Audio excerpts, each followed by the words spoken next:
are now going to be witness to a average Thursday episode of the morning stream. Oh, average? Only average? Well, just by the math, it's average. But if it's yes, right, we will make it unique in some way. It will always be above average. Somehow, some way.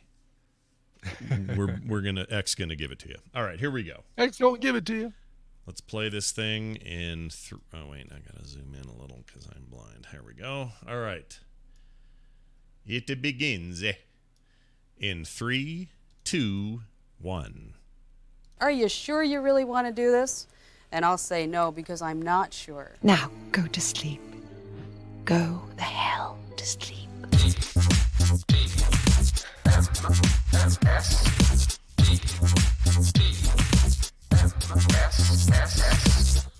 The morning stream. My bumhole hurts.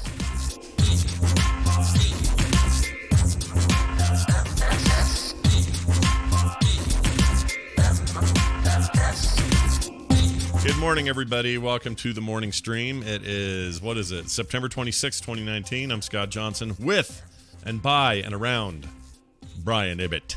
Yes. Hello. How are you this Yes. morning? Fine Thursday morning. I like Thursdays a lot. I do too. It's a little nutty today because I have an interview, recorded interview at 11:30. So right after this show, I got to go right into that. And that's still fun, Are you but it's the a little... interviewee or the interviewer? I'm the interviewer. So all you want to be a podcaster 2.0 season 2 people, pay attention. See how it's done. Yeah. I'm doing, Jason Hayes, who's the original composer of the World of Warcraft theme from the original game. He also did like StarCraft 1, Diablo, and then all the way up to current, did a bunch of stuff up through Lich King, came back for Mists of Pandaria and forward, also did Heroes of the Storm, whole bunch of stuff. Anyway, another music guy, and I'm going to do a little interview with him, and I'm very excited. He's cool. He's a cool dude. Born in New Orleans, hoping to get a little bit of accent out of him, Sure. A little bit of something coming off that guy. Little Creole. Yeah.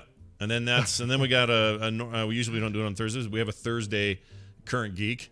We got bumped this week a couple days, so that's tonight. So it's a little nutty today, but still, I'm with you. Good days are Thursdays. Good. Oh, Yeah. shit. Sorry. I almost knocked my water over. Just knocked water over and destroyed all your equipment. So the interview's off. Yeah. See you guys next week. No more show. All Goodbye. that stuff I just mentioned, canceled. Yeah, not happening now. Cool. Anyway. Yeah, this is my my little card that I need to take to the DMV after today's show. You're going to go do that. Oh, yeah? Oh, you didn't... So did you go... I didn't go yesterday. Okay. Yesterday was nuts. Yeah, I couldn't do it yesterday. All right. Wait, so little card, what do you mean? The thing you got in the mail? Yeah, the Colorado Vehicle License Renewal. The thing that basically says, oh, hold on a second. Expires September 30th. So my grace period is October. Oh, you don't have to go today at all. I don't have to go. I can do this online. Can you actually? Can you do it online? That'd be great if you can just do it online. Yeah, I can totally do it online. Yeah. Oh, that's good.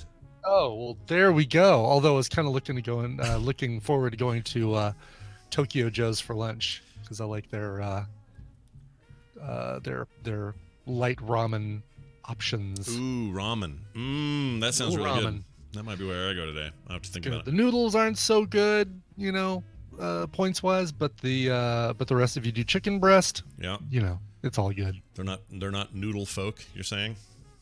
Not noodle folk. Jackalope Ashley says, what if you did Tokyo Joe's and then didn't go to the DMV? I could do that. And actually, there's a closer Tokyo Joe's that's not the one that I was planning on going to that's on the way to the DMV. So, yes, I technically could do that. I like the name of Tokyo Joe's. Let's see if they're anywhere near me. They're probably not. Just going to check here. Here we go. Tokyo Joe's. Their slogan is Eat Good, Feel Good. Mm-hmm. Let's see. That's Locations. correct. Here we go. All right. They are a Colorado joint. Are they all just Colorado? Wow, Yeah, no kidding. looks like you don't have anything but Colorado, but you've got about 12 in Colorado. So Got a bunch in Colorado, yeah. Oh no, there's some in Texas. There's some in Arizona, Southern California. Oh, okay. That's Sorry, it, I misread that. It says. Where's that? Oklahoma. Oklahoma. No, it's Dallas area. Yeah, nothing in the Salt Lake area. That's a bummer. No, which is funny because you've got them east and here in Colorado, a bazillion of them. Mm-hmm. You've got them south in Phoenix, and you've got them somewhat west of you in LA. Like if you like squished all those together, the point at which they'd all get squished would be in like southeast Utah. Yeah, come in here. What are you afraid of? There's nothing to be afraid of. We got 1 billion restaurants. We have too many. Right. Maybe that's the problem. So much freaking competition here. It's right. Land of restaurants where I live. Anyway, hey, you know that whole mail delivery thing where I was all pissed because I never got that package. Yeah. I got some good news and some follow up here. So the good news is okay, good. Tuesday, that showed up. And really? Yeah. Good. And this is after I was like, well, wait, it says they put it in my mailbox. It wasn't in there. Apparently, Kim found and talked to the little old lady who delivers mail. Does she live in a shoe? No, but I think she might live in that Toyota that I mentioned the other day. Okay. But he says to her, or she says to her, hey, we think maybe what happened is you put it in the wrong box. She goes, oh, my lands. She said, oh, my lands. Did she? That's awesome. She goes, oh, my lands, I probably did. I'm just going to have to fix that, but I don't have my key. So Tuesday sometime, she went in there, opened the other mailbox that she put it in, was still there, took it out of there, stuck it in ours, so we got it on Tuesday. So, no harm, no foul. It's fine. Thank you. Right. Day late, dollar short, whatever. But maybe do better next time. Okay, so there's that thing. So try a little harder, little old lady who doesn't live in a shoe. Right. Now here's the stinky part.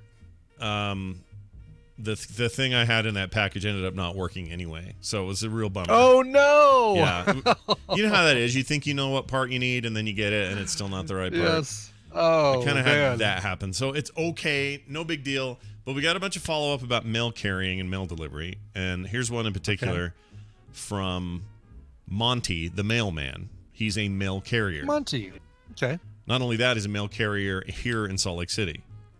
Man, Mailman Monty just feels like it's ripe for a kids program, doesn't it? It does. Mailman Monty. Hey, look, it's Mailman Monty. What did he bring today? What did Mailman Monty bring? He has letters and other stuff. Hey, Monty, what's up? And then yay! There you go. Yay! All right.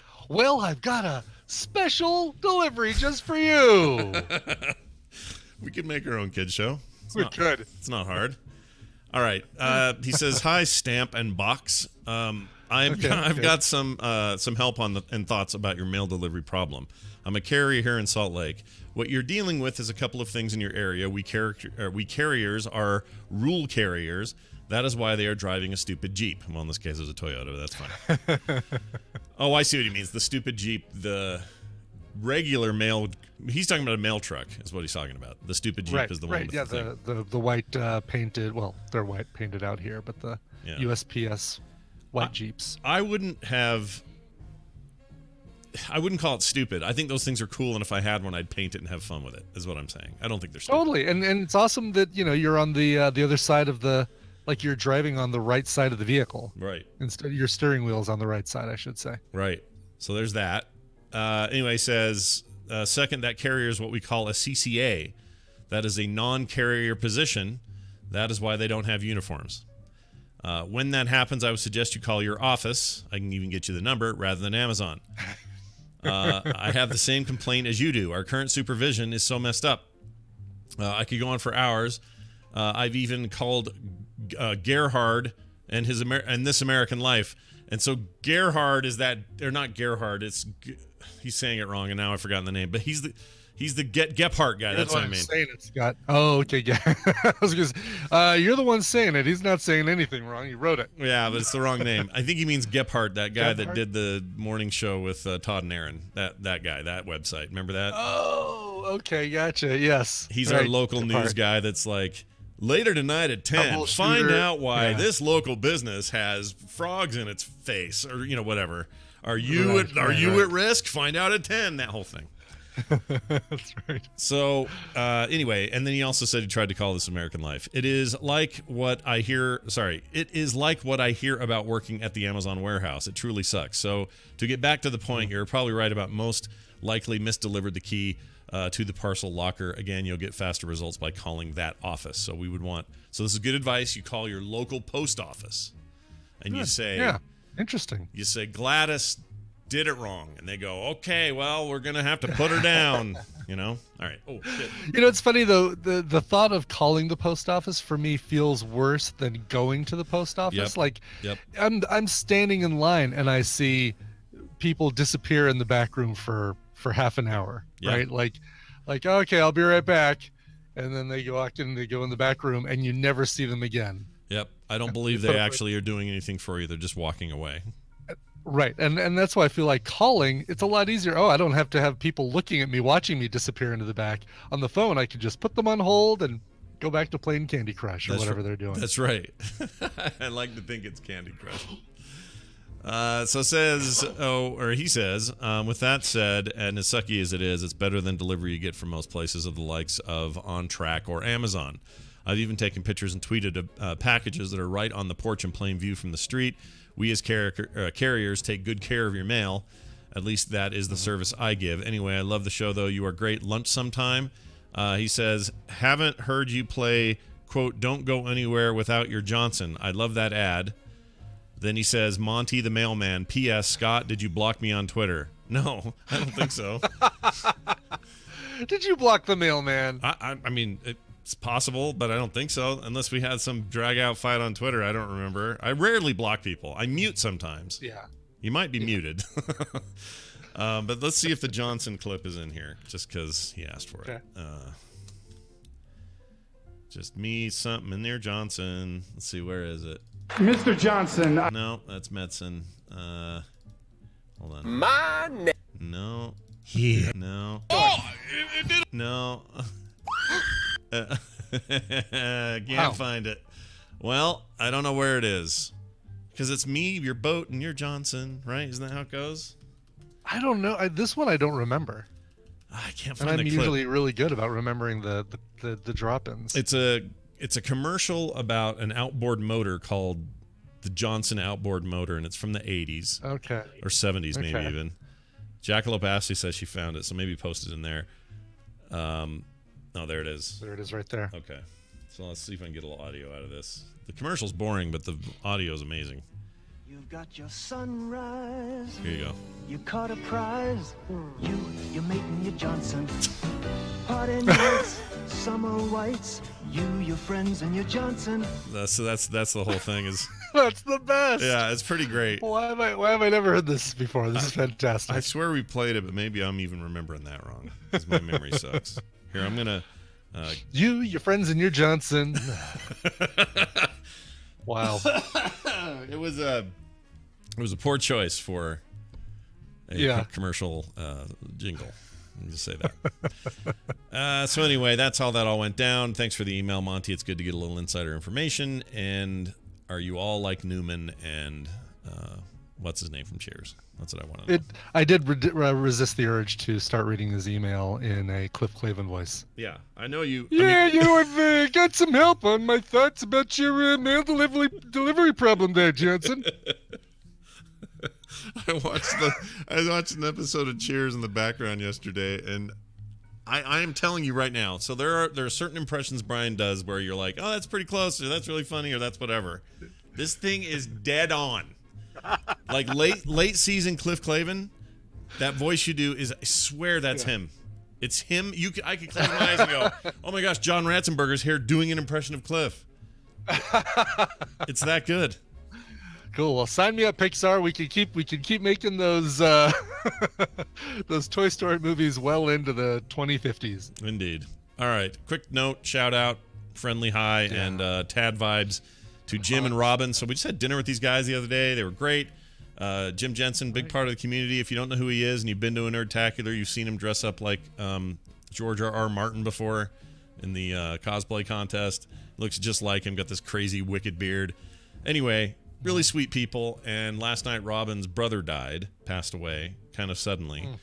and they would love some Tad vibes. So just be thinking about them. You know, I don't know if they're up in the Facebook group or not or any of that, but you know, if you see them around, if you know them online, just tell them sorry about that, because that is a bummer. And they were just here and they were so smiley and happy. And you know what, Jim? I do like these.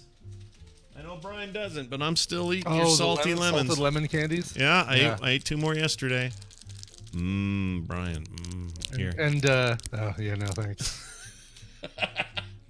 I actually poked my mic with it and said, "Here, Brian, here." Is that creepy? Is that weird to do that? A little creepy. Poke. Yeah. Like you're trying to send it through the airwaves to me via microphone. Well, this is how we're connected. A couple cans and some string. I'm getting a message here from Gidget. Is today a Gidget day? Last Thursday of the month? No. Is today a Gidget day? I think today is a Gidget day. Oh. I think that she says this is the day that you gave her. Oh shit! Did I Gidget? You're right. I think I did. We should probably do a Gidget day. Okay, here's the deal then. Screw news. Okay. We'll do Gidget, and then we'll end right on time for Wendy, because I got Wendy today too, so we can't go too long. Right. But yeah, no, Gidget day. We had a quiz to do, or something. Right. I think so. Yes. I totally forgot. Uh-oh. Yeah. You didn't study, Scott? I didn't do anything. I just forgot it was today. I watched every 1980s movie for the past 2 weeks in preparation for this day. Wow. That's fantastic. Well, no, not every 80s movie. All right, I'm going to play this. Here's today's intro for this segment here. Karen and Zach Taylor, whose hobby is home movies, will help the Nationwide Consumer Testing Institute evaluate the Montego's ride. That's fantastic. Hey, everybody. Really? Check it Okay. out. I was going to... an introduction there. That's just weird. It is a little bit weird. Oh, hey, what mic are you on? You sound like you're on you're on a room mic. Yeah, like a... Oh, okay. I'll bring it down a little bit closer. There we go. No, tap I think the it's, mic you think you're using. Yeah, tap the one you think is the one you're using. That's not it. Yeah, that's not it. That's not it. I think your like built-in computer mic is the one. It sounds like you're in a warehouse. Nothing ever. Okay, is that better? Same. Nope, still the wrong one. Yeah, you should have a little. Okay, hang on. I'll call my partner. All right. Whoa. What? Colonel. Oh. It's like we're talking to Elvis here. He's calling the colonel. Colonel. I actually do have I have a real theme for Scott. her. Hold on, I'm gonna find it while she does that. Is his name Scott? His name's not Scott, is it? Yes. It is. Yes, Scott. You never told me that. That's cool. Well, I haven't got to talk to you in Vegas. But yeah, my partner's Scott. Oh, that's Scott! awesome. There's something wrong with my microphone. I hear him talking like Brian. You say there's something wrong with your microphone. He's putting his mask on. He's probably putting his mask on because he doesn't like to be seen on camera. Right. That's fine. I'm not showing him. You've got your USB port plugged in the wrong.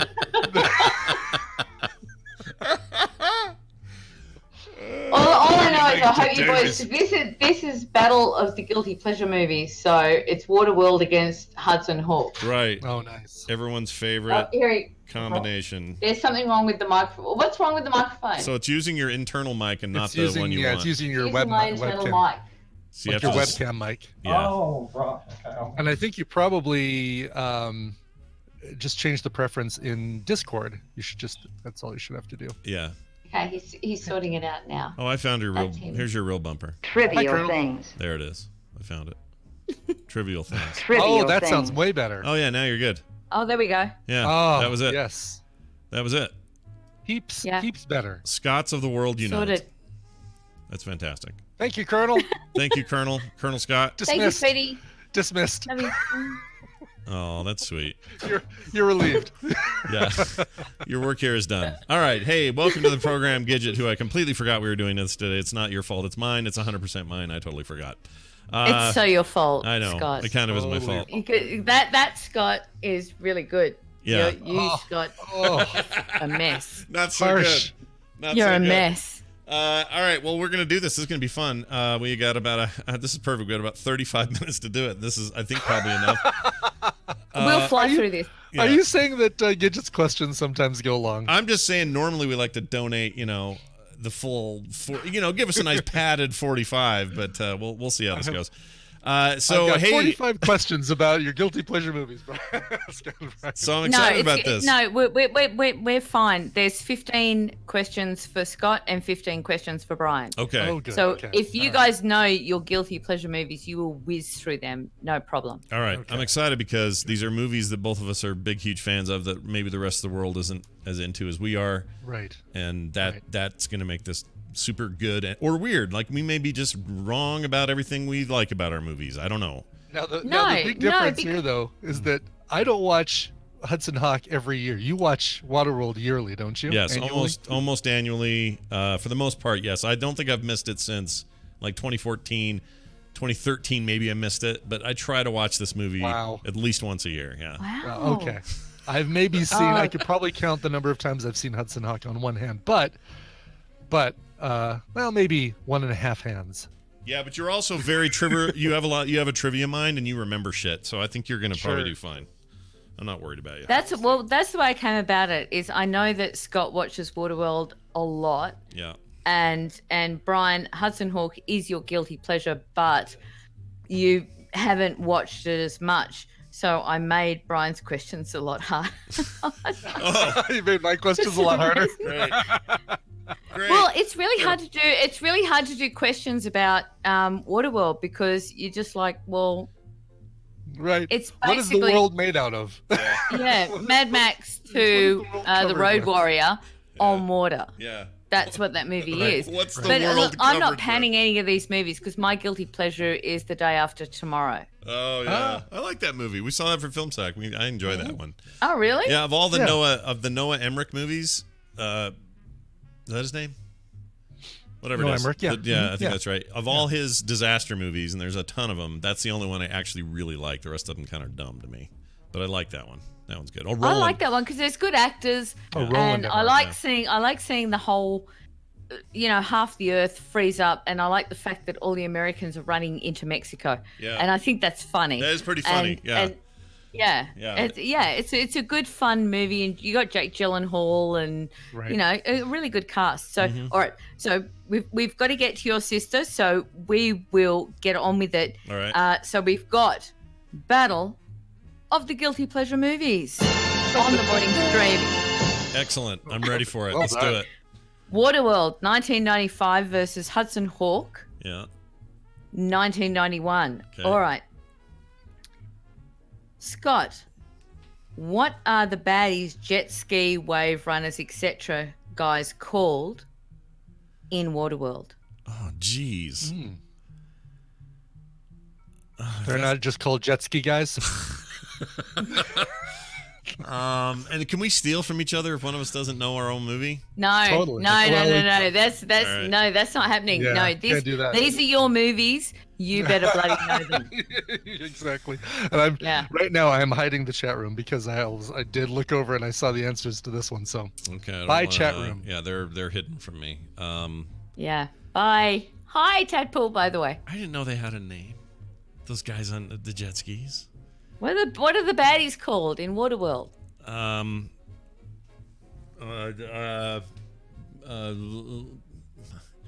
Water It's something that you hate. Water weenies. Vendors. Oh, hold on. It's something I hate. Are they Donald Trumps? No, not that. Okay. Hold on. I don't know. You called this your guilty pleasure movie. This was an easy question. They're going to get harder as they go on. This was the. I don't know why. I guess I've never. Are they smokers? They're not smokers. Yes. What? Yes. I made that up. Are you serious? It's smokers. I made that up. It's smokers. Oh my gosh, that must All have right, been a deep-seated actually, memory. no, I forgot. We need somebody to keep score. Okay. In the chat someone room. in chat just So do someone it. keep score. Yeah, someone in there do it. All right. So that's a tick for Scott. All right, Brian. Oh my God. What prison is Eddie leaving Eddie Hudson in Hudson Hawk Right. at the beginning of the film? Oh shoot. He's just getting out of prison. Picked up by his buddy. And he's leaving. La, la, la. Shawshank Correctional Institute. No? Litchfield Women's Prison. Yeah. He's leaving. Let's see. Is it Leavenworth? Sing Sing. Oh! Sing Sing. All right. Oh, that seems appropriate, right? Because they sing. I was trying to give you some clues. So, all right. So that was Scott. the la la la. Oh, Okay, you were gotcha. singing. Yeah, la Oh. la la. All right. Okay. Okay. Oh, you guys, these are meant to be your guilty pleasures. I know. All I right, know. Scott. Yeah. What does the Mariner trade to get access into the atoll? Oh, that would be. What does he trade?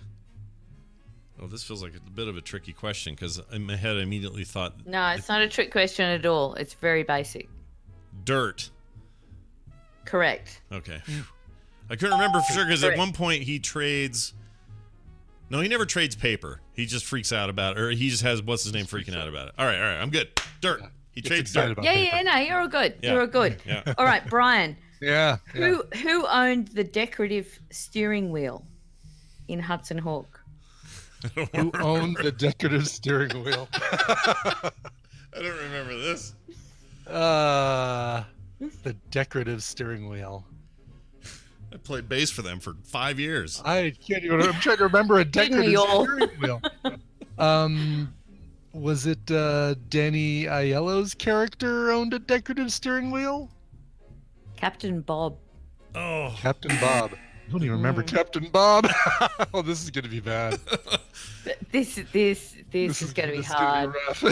Yeah, this These is easy tougher than a constipated poo. ooh. This- That was All right, that was Scott, that was a really good analogy. It's tougher than a constipated poo. Constipated poo. All right. Because when your poo gets constipated, Yeah, it's oh. like meta All meta bets are off. constipation. Yeah. Yes. All right, Scott. What is the character name of Michael Jeter's character? The character name of Jeter's character. Oh, geez. What is the character name of Michael Jeter? He What was is the also name of the character in... played by Michael Jeter? Yeah. I know this. Waterworld Man. Hold on. It's the whole thing with the balloon and stuff. Yes. It's like. Oh my gosh. Gregory? Correct. What? Correct. Which one? Yep. Which Gregor. one? Gregor. Yeah. I thought I was confusing it with Game of Thrones. All right. I'll take it. No, you did well. No, you came to it. That was very good. All Yeah. right, Brian. Yes. What is? Now I saw you went and bought the DVD I did, yeah. of it, right? So, what is the first song duet Hudson Hawk and Five Tone Messing sing together? Oh, okay. Well, that's Swinging on a Star. Correct. Oh, nicely done. Nicely All done. right. That I can remember. That one you're good Yes. on? Okay. Well done. It was He's- originally recorded in 1944 by Bing Crosby for the film Going My Way. Okay, Scott. 27 seconds. I don't know. Come to California, we'll have a few laughs. There you go. Yeah. I'm mixing those Wrong up. movie? Right movie? Wrong movie? Yeah, Okay, keep going. They're all the same. Yeah, it's Bruce Willis. Yeah. All right, He was Scott. dead the whole time. Yeah. What does the deacon throw out to his followers as he drives? Drives. As he drives? I mean, I knew who that is, but when did he drive? The Evening News. You don't mean drive like a car. Yeah. Yeah, wait, how many times have you seen this movie?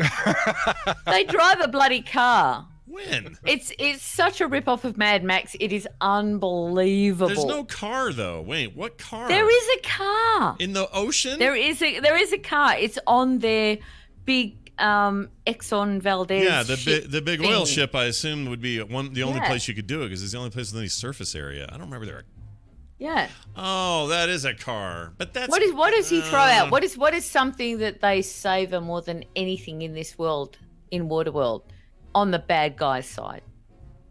Salted lemon candies. Cigarettes, I believe. Cigarettes. Yes. Woo! Because they're smokers. Woo! Yeah. Right. There you Yeah, go. you're right. No, I don't remember that being a car. I thought it was like a stationary. In my head, my memory is, and I know I see this every year, but they're running past him as he throws them. He's not driving past anybody.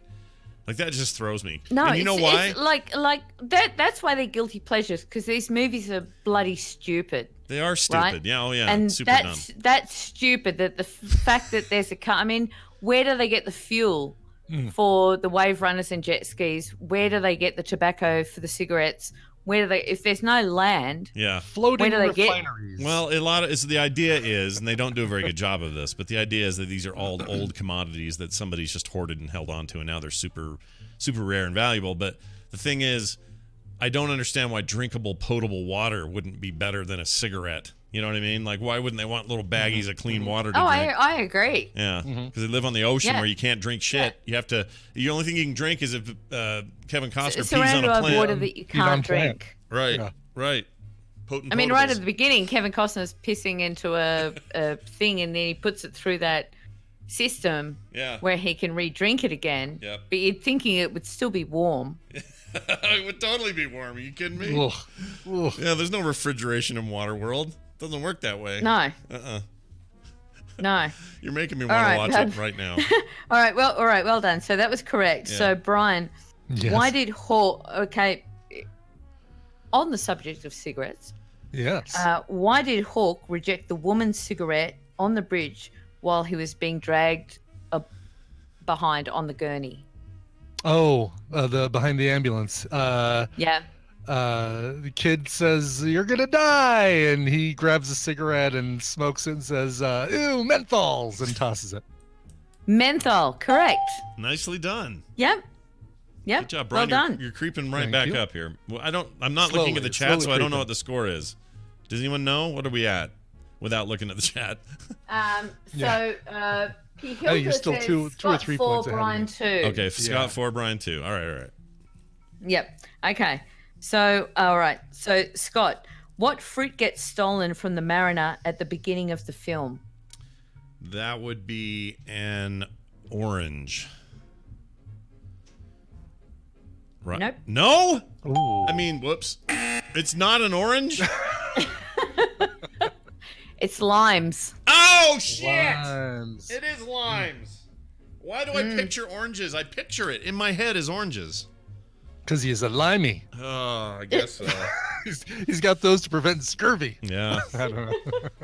He got those Yep, down. and they all get nicked. Yeah. As we say in Australia, Hey, that's they that's- get flogged. By the way, that's the other thing we forget about that movie. The reason that the Mariner seemed to always have these little things to trade is because he had gills and could go down to Colorado anytime he wanted and pull up stuff. So he was down there pulling lemons off of trees in Colorado or wherever the hell he got them. Actually, they don't explain that part very well, but yeah. Anyway. Scott, they don't explain You anything go to the very grocery well. store where the limes are be still honest. fresh. Yeah. It was one of those movies that I just went, let's just do Mad Max 2 on the water Yeah. and let's just rip off everything from it. But there's a reason we all have our guilty pleasure movies. I mean, Spice World for me is a guilty pleasure movie. Oh yeah. Yeah. Showgirls is, and you know they're not great, but they're not Showgirls. Wow. fantastic because we just love watching them again. Yeah. It's the Showgirls Elizabeth is- Berkley, Kyle MacLachlan. It's terrible. Pool sex. Yeah. Pool sex. It's not a good idea. Pool sex Pool with Kyle sex. MacLachlan. Yeah. Yeah. And also, wait, who directed that? Did RoboCop and Total Recall? Oh. Yeah. Yeah, that's the thing. He Verhoeven. directed- Verhoeven. Verhoeven. Paul Yeah. Verhoeven. That Right. gives me a bonus point. He was Just kidding. he was on some no, it doesn't. But he was on some serious drugs when he made that movie. Yeah. Okay, so Brian, Yes. name the candy names of the 4 CIA agents. All right. So we have Caruso was Kit Kat. Oh wow. Yes. We know have this. the smart guy was Snickers. Yes. The big dude was Butterfinger. Yes. And the One more. woman was formerly Chlamydia, now Almond Joy. You're a legend. You are a legend. You are a legend. That's really I impressive. think you might have to get 4 points for that one because that's awesome. That was really good. Nicely done. Well done. Well done. Thanks. Okay, so correct on that. So Scott, who did Drifter 2, who was played by Kim Coates, who was also in the motorbike show. Sons of Anarchy. Yeah. Sons of Anarchy. Yep. Who did he get the paper from when he trades to the Mariner? Who did he get it from? Who gave me the paper? Did you remember who gave me the paper? Who did he get it from? Oh. Do I ever pay attention to that? That's not a big plot point. Right? No, of course it's not. Yeah. Trust me, Scott, this is really hard getting questions from this movie. Hudson Hawk was a lot easier. I'll bet it was. Where did he get the paper from?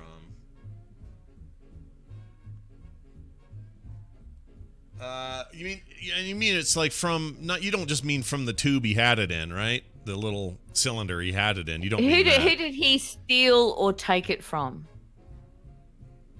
I don't remember, so I'll just say Deacon. I don't know. It was the Atoll refugees. Shit! I don't remember that. Gosh dang it. I watched both these movies. I sat down and watched both these movies, and I went through the whole I feel bad for you. thing of it. Feel doubly bad for you. No, don't feel bad. You're now. No, we're now you either does know that make it or us? you don't. Can you check the chat? Gidget, is it tied now? Are we tied? I think we are. I think that should put us neck and neck now. Oh right, because of Okay, limes, so who's getting score? oranges and Someone just actually said Scott has never seen Waterworld. I watch it every year. Maybe I don't watch it with a fine-tooth comb about who he stole paper from, but it's not the kind of movie I'm like, I don't sit and scholarize They're cheeky it. monkeys, aren't they? Yeah. Cheeky monkeys. All right, Brian. Yes. What famous actor plays George Kaplan, the head of the CIA? That would be legendary Maverick poker player James Coburn, wouldn't it? Yes. Damn it. Yes. Our man Flint in 1966. In Like Flint in 1967, which this movie was based on. One of the greatest voices of that generation. I think that makes us tied now. If it didn't last I think it might. Hang on. Oh, right, because you get the first questions, right? Yes. Okay, because I was first. Come on, guys. Who's keeping the score? Chop, chop. Got sister. She's fishing. All right, so Scott, what is the color of Enola's favorite crayon? Oh, really? Yeah. I love this. So specific. It's like, all right. If you know this movie, you will know this answer. Even I knew this before I wrote it. I would want to make a joke, but it might be. I'm like trying to resist making a joke just in case it's right. I mean, the kind of like if you just said to me, "What is the name of that character?" or "What did she who did she play in Napoleon Dynamite?" I know all those answers. She's the side ponytail girl in Napoleon Dynamite. That's the actress, and her name's Tina something. What's the first crayon that you remember when she goes down into the deck of the Mariner, and she sees the crayon box and she takes a crayon out? What's the color of the first crayon she takes out? Blue. Is it blue? No. Oh, red. Oh. No. Burnt sienna. A hazy shade of green. It's green. Raw umber. It's green. I don't remember the color. Well, Jesus Christ, you're meant to know these movies. I know, this is meant to be your guilty pleasures. You're meant to know everything about these movies. I wasn't going to go easy. Yeah, but the guilty pleasure part doesn't mean encyclopedic knowledge of the actual minute to minute of the film. But I'm trying. I'm doing my best. Brian's ahead now. How many horns are in the How many horns are in the lead actress's last name? Quadruple. Anyway. Triple horn. All right. So go ahead. All right. So Brian, all right, what 1988 dark teen comedy did Hudson Hawk director Michael Lehman direct? Ooh. Mr. Lehman. Dark comedy, late 80s dark comedy? Yep, 1988 dark teen comedy. I'm gonna guess Heathers only because that's the dark teen comedy I can think of. Damn from it! That. That is correct. See, you could have said. Well, never mind. What movie featured Kevin Costner as a baseball player? And I would have said there are two. Is two big ones. Right. Build it and they will come. Whatever. Field of Dreams and the other one, the one with Susan Sarandon in it. I forgot the name of. Anyway. Bull Durham. Bull Durham. Sorry, it's a good movie. Yeah, by the Bull way. Durham. Bull Durham's great. But look, it's one of those things that you guys both fessed up that these were your guilty pleasure movies. Yeah. You had enormous amount of time to rewatch them, and there's no excuse. I picked up the 8-movie collection, which features The Fan, Stealth, Triple X. Simon says, I watched this in the last week, and I swear to God, I don't remember a steering wheel. Huh. Except in the cars that people were driving. Yeah. Wow. All right. So you'll be really thrilled to know they get a bit tougher. Great. You should be over the moon with that. All right. So Scott, what 1991 action-adventure classic tale movie did Waterworld's Kevin Reynolds direct? Oh. Sorry, give me the description of the movie again. Okay. 1991. Yeah. Action adventure. Mm-hmm. It was a classic tale movie. Did Waterworld's Kevin Reynolds direct? Okay. Classic tale. My memory of that. Classic tale. It keeps getting remade over and over. It's just like, stop. Probably that pirate movie. Don't say anything, though. Oh. No, I'm sorry. It's not. It's, everything I do it for you. Costner's in it also. Robin Hood, Prince of Thieves. Yes. Yeah! Correct. I really wanted you to say Cutthroat Island because you were leading to say Cutthroat Island. I really was. I almost said Cutthroat Island, but I couldn't remember the name. And that's Gina Davis's Remy Harrelson. Remy Harlan. Yeah. Remy Harlan. Yeah. Different guy.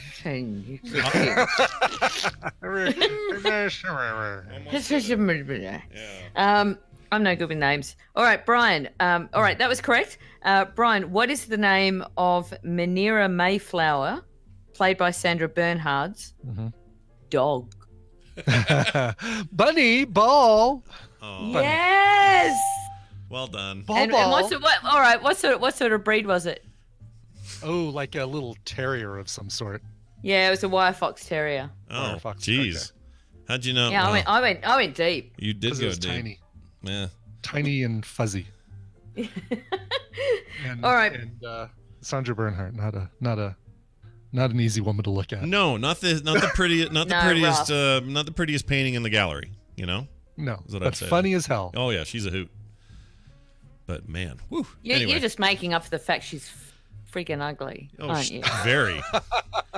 Well, you don't want to say it like that. She's not good to look at, but boy, she's funny. She is? No, she's just funny. a shocker. She's got a great personality, and she can dance. Yeah, great personality. She can dance. Yeah, I know that. She is really funny, though. I used to think she was a hoot. I don't know if I do now, but she was funny in the day. Yeah. Anyway. All right, Scott, what is the sunken vessel the mariner takes Helen over in the underwater city? Oh, geez. Okay, so they go to Denver in that thing. It has a name? Which ship crashed in Denver? No, it's not that. Which boat sunk in downtown Denver? Aren't you talking about you're talking about the weird little bubble thing he makes to take her in it, right? Is that what you're talking about? He takes her down in the bubble thing. Yeah. But they go into the city, and there is the city, but there's something that's been sunken in the city that he takes her over. Oh, jeez. I'm so glad you guys watch these movies again. The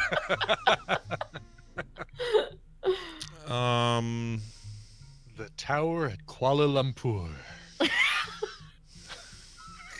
The Petronas Tower.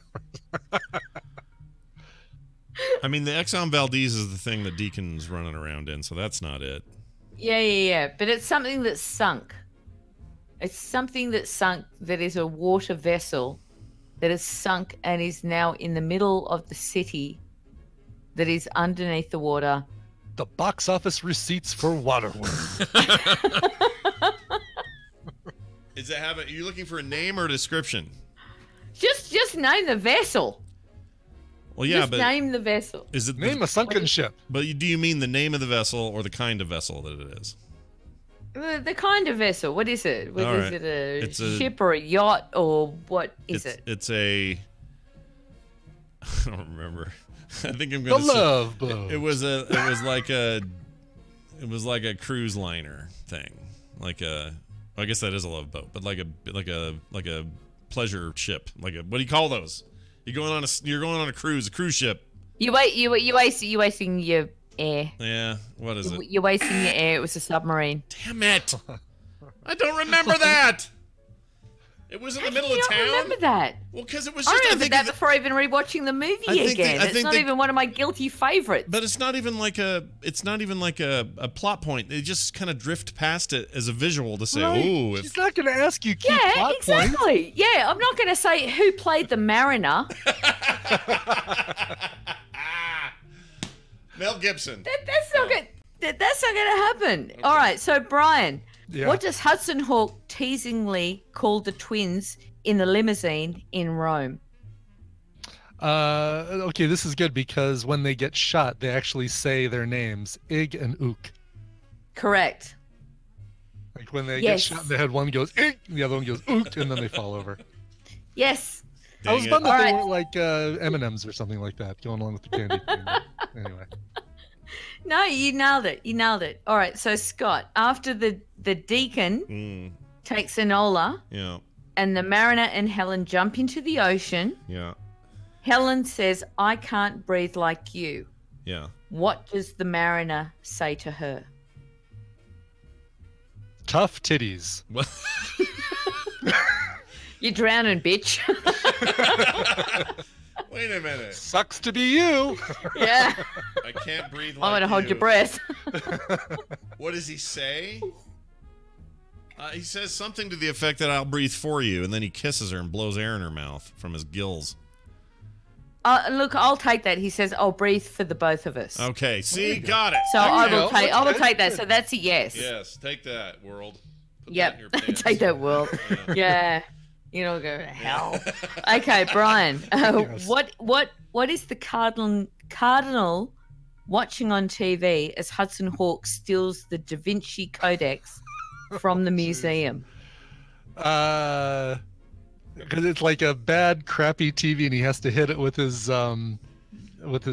staff, with his whatever that's called, papal staff.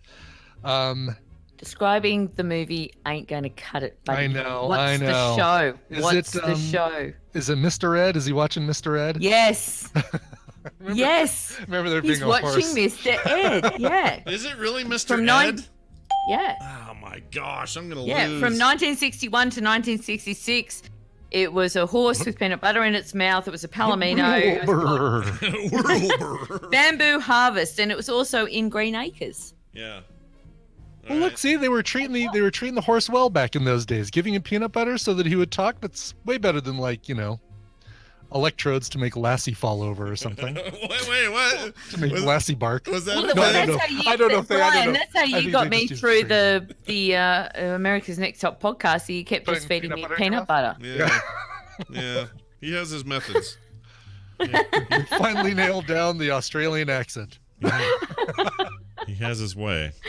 All right, lay it on. All right, Scott. What is the title on the National Geographic the mariner looks at from his half-submerged wrecked boat? Oh! Dewey defeats Truman. No, they don't. Wait, you say Life? What magazine did you say? Life? The National Geographic. National Geographic. So he dives down after his boat's been destroyed, right? Yeah. By This the just deacon. in, world covered with water. Take precautions. Don't panic. I remember this scene. Think back. Think back. He dives down. He finds the National Geographic. There's pictures of palm trees on the National Geographic. And what is the title underneath the palm trees? Remember. Gore was right. Al Gore was correct. I love that they would publish that after they figured it out.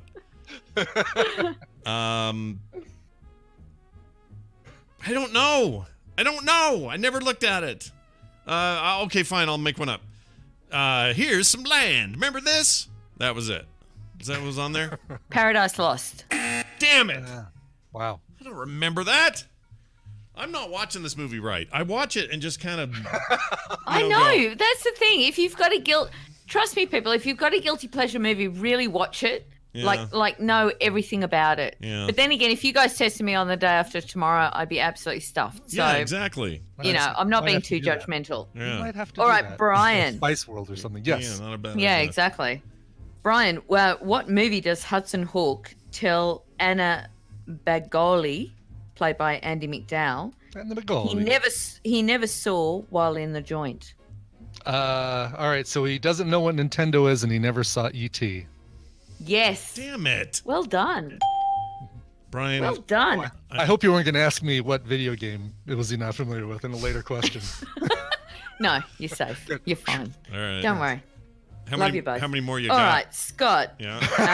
Ready for the- Well, no, I'm just like looking at the clock, and I don't want to mess you up. How many you got? Oh, Like, yeah. Is like 20 more? Like, what do you got here? How many more you got? No. We're not too far to go. All right, All right. Scott. Speed round. Who is the portrait photo of the deacon? Has that he calls a saint in his cabin. What is the portrait photo he has of Deacon he calls the saint? No. Yeah, what's No, the Deacon name has of the a- portrait? Deacon has a painting in his lair. Who is it of that he calls the saint? Oh! Yeah. It's the guy what crashed the Valdez. I don't know his name. It's the Valdez guy. The guy that's Well, I can't cut it. got in trouble for drinking and crashing the Valdez and dumping all the oil. I don't know his name. Captain Spill-a-Lot. Captain Whoopsie-Daisy. Captain. Oh shit! There's oil everywhere. I don't know. I don't know. That's the guy though. That doesn't count. Yeah. I have to know I the thought name. you'd know this, Scott. Seeing that you watch this like I every can't even year. remember that guy's name myself. It's Captain Joe Hazelwood. Hazelwood. Why would you remember that? I know who it is. I see it and I go, oh, that's the guy that crashed this thing. That's funny. He's the saint. Ha ha ha. I got the gist of it. I had to go hard because everything else was too easy. So, all right. So, Brian, how many earrings does Hudson Hawk have in his left ear? Oh, jeez. Just enough to look cool when just you gonna- say slit my butt. Exactly. Yeah. Just enough to look tough and not enough to Be a dickhead. Right, exactly. I think just in his left ear, I think just one. Nope, 4. Oh, hey! I got to hit the buzzer on Brian. And he made it through prison. He made it through Sing Sing with 4 earrings in his left ear. Well, we don't know what went on in Sing Sing, do we? No. He might have been, Lady Whoopoo in Sing Sing. So you don't know. Yeah, you don't All right, know. Scott, Yeah. what is the deacon's choice of alcoholic beverage he ends up smashing? That would be. Oh, wait. His choice of alcoholic beverage he ends up smashing. Jack Daniels. Yes. Oh, Well Ah. Well done. Well done. I Jack almo- Daniels Tennessee whiskey. I Well almost done. said. I almost All said right. Captain something else. Anyway, go ahead. You're good. Okay, Brian. Yeah. What book does Almond Joy and Snickers give to Butterfinger to read? Oh God, it's some kid's book. Like, read your book silently. Is it Green Eggs and Ham? Yes. What? Oh, wow. It's green eggs and ham. Just when I thought I was Yeah. gonna get ahead. Random. That was a completely random poll. Damn it. I watched both these movies. I sat and watched these movies and You pulled these did- questions because the on quiz stuff was too easy, and I thought, no, we have to go deeper than this because. I had You it know. on in the background while I was running, doing World Quests in WoW a couple days ago. So Everything you did is tainted by. Well, it's sunk in. Right, exactly. Sure. You're gonna. Who did Hudson Hawk help? I think it was the Unshackled. I'm trying to remember. Yeah, the Unshackled. Well done. All right. Okay, all right, Scott. What sort of fish does the deacon use to insult the mariner? What kind of fish? It's a very insulting fish. Oh shit. It's been used in a lot of movies, not in Australia, but in America. We use this fish in a lot of movies? What's the most pathetic fish that you can think of? I mean, the one I think of is pathetic fish. The most pathetic fish. Is it carp? We're gonna get so many emails. Yeah. From Really, fish. a carp? Yeah, carp here where I live, the carp is the most pathetic freaking fish. Bottom feeder. Yeah. That's totally the wrong answer. It's a guppy. Guppy. Guppy. Ah, what? I don't even know what a guppy is actually, but I guess I didn't pay attention to that. I don't know part. what a guppy is either, but It's a little tiny aquarium fish, isn't it? Yeah. Yeah. The carps He calls him the gentleman guppy. When I remember that now. When I was in when I was a kid, you'd go to these like theme parks and stuff, and there was always carp in the lakes, and you could spit, and the carps would eat it, and that's how we thought they were the trashiest fish ever. So they just eat your spit. Really? Yeah, they're horrible. Never eat You carp. were hocking lurgies into a carp pond. Yes, at a theme park here in Utah, just north of Salt Lake, called Lagoon, and they had this whole area where there's all this carp. Called Piss Week World. Yeah. And you just go and you swing on a washing line, and they've got a cat as their their outrageous nature, and then you go and hock lurgies into a fish pond. Basically, yeah. You've described it pretty well. That's kind of how it went down. It sounds awesome. Yeah. And rickety old German rides. All our rides were from Germany, and they were used. Yeah, they were terrible. Rickety old German sounds like rides. that action park thing that a little bit. I love that. I love that documentary. Yes. That documentary should have been longer. I agree. It should have been longer. I want to see kids. Sorry. The description of the guy saying, "Yeah, that water slide with the loop-to-loop basically looks like somebody just drew it in crayon on a napkin, and they said, yeah, let's make that." It's my favorite part of the documentary. This is the one that the Johnny Knoxville thing's based on? Yeah. It's based on. It's an hour long, or it's maybe not even that, maybe a half-hour long documentary. I think it's like 40 minutes. It's like 40 minutes, and you're like, I want this documentary to go on longer. Yes. And it's just all the footage of the kids just absolutely barrel rolling off the water slide to death. And, you know, they had like, 4 or 5 deaths. Traction point. Yeah, or traction park. Yeah. Wow. It was just take the responsibility of your safety into your own life. Sort of thing. Exactly. There's no security or anything, and all the kids that were running the rides were all stoned teenagers. And it's just, if Brian's right, if you haven't seen the documentary, forget the Johnny the Johnny Knoxville thing, yeah, forget that one, because look, it's spend kind of 40 funny. minutes and watch the documentary. Yeah, totally. Yeah, watch the documentary because it is absolutely hilarious. What's it called? What's that thing called? You gonna find it somewhere? Look it up. Action Park, I think. Just Action Park. Well, I think it's something like the worst, world's most dangerous. Oh no, there it is. The most insane amusement park ever. Is the name of the documentary. Yeah, it looks like it's on a few. I can watch it on Daily Motion for free, it looks like.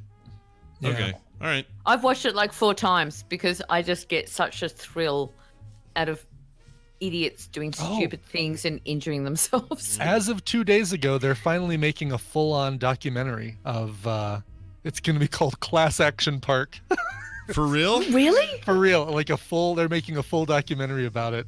Feature-length documentary by Chris Charles Scott and Seth Portis, who did the short documentary. It's coming soon to the festival circuit, and then will be a longer. Oh yeah, there's a trailer on Nerdist. I'll have to watch this after the show, or after the after the show today. Ruled by drunk teenage awesome. employees and frequented by drunker teenage guests, the end result lays somewhere between Lord of the Flies and a Saw movie. All right, I'm into it. Oh God, I so want to see that because I love that documentary. I just think it's brilliant. It's just in the fact, and there was a place like this in Australia as well, down sort of the north coast, and yeah, you took your life in your own hands, going down on the carts, because like half the kids, especially funnily enough the boys, they'd go super fast, wouldn't put the brakes on, and they just careened right off the side. Side of the thing, and they were just injured. There was broken legs and busted heads, and yeah, brilliant. I love it. All right, so good. What are we up to? I don't know. Are you close? I'm so close. I can smell it. All right, Brian. Yes. What is the character name of Richard E. Grant's character? Oh shoot, he's one of the Mayflowers. He's forgot he was in that. He's great. Love that guy. Yeah, I can't remember, so I'm just gonna say. Who is someone that discovered nature and evolution and? Oh, you're talking about dude who went to the Galapagos Islands. Yeah, that guy. Yeah, I might have to say the name. I know.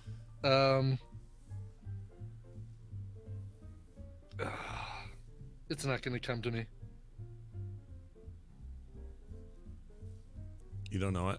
Okay, it was all right. Yeah, all right. So to keep it along, it's Darwin Mayflower. Darwin, of course, Darwin Mayflower. All right, Scott. What reason does the mariner give for not staying on land? Oh, right, because he leaves. Does he? This is his stated reason. Is that what we're looking for? Like there's a couple of reasons. I've written all three down. Right, but he said. So if you say any of them, they will be correct. All right.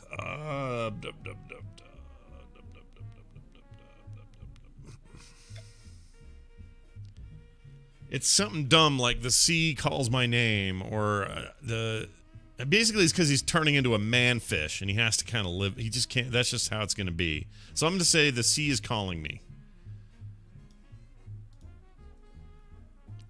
No? Yes? Did she freeze? No, she's there. She's making a face. No, I'm making a face. Your reasons were the land doesn't move right. I belong out there, not here, and land sickness. Damn it! Yeah. All right. So one more question. It's one more question. All right. And we'll see who wins. All right, Brian. What type of pizza does Hudson Hawk talk about at the bar? It's something with goat cheese. Goat cheese pizza. Something Is there before some other it. ingredient? Oh, crud.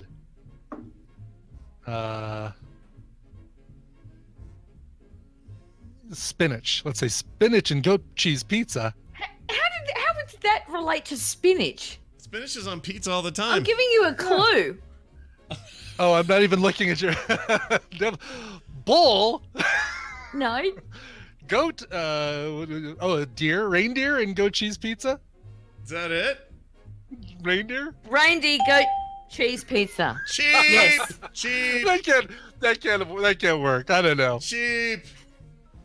You Well, gave me like I've 5 helped guesses. both of you, so it's pretty fair. All right. You did light up a cigarette when you were trying to get Scott to say smoker. Was that the final question, or do I have one more? Is that it? That is the final question. So we need to know from the chat room who won. All right, let's get over there. This round.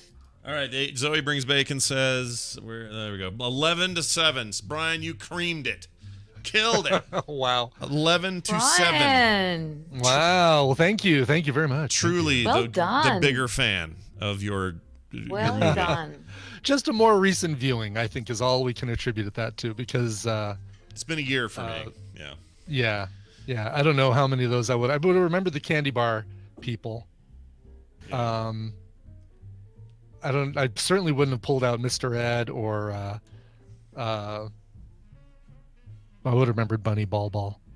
You did well. You won. You won. But you both did pretty well. But for guilty pleasure movies, we'll have to think of a different. We'll have to think of a different topic next month. Yeah, I think. Yeah, we'll come up with something good. Don't you worry. We always do. But I like the fact that you're against each other. Yeah. No, I like that too. Yeah. I like pitting ourselves against one another. We never do that very much, so it's fun. Yeah, it's a bit of a. So I think overall the meta score is 2-2 then, because I think we've done this 4 times, and I think Scott's won twice, and now I've won twice. Yep. Yes. Next month will be a big determiner. Yeah. So it's even. So next month it's 5th round, and it's going to be balls to the wall, boys. Ooh.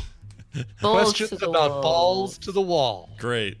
Do I do 80s music or do I do 80s music? Oh, certainly. I think 80s music is a very good choice. Oh, I don't know. Scott might have something to say about I love that. I love that decade's music, but I don't have the library knowledge Brian has of music. I don't know. You're pretty good though, Scott. You are actually, when we did that quiz, you were pretty damn good, because I think if you live through it, you remember it. Yeah, that's true. Totally. I guess I won that round, didn't I? Was that one I won? Yeah, I think you did. Yeah, that's crazy. I still don't think I should have won it, but I did somehow. It's Gidget Von LaRue and Captain Scott, who helps fix her computer problems. Colonel, sorry, Colonel Kickhead. He's a champion. He is a champion. In the meantime, you can find her on our Discord. You can find her on Twitter. Where are you on Twitter? Gidget Von LaRue on Twitter? Is that you are? Yeah, Gidget Von LaRue. I'm part of the Retro Cinema podcast.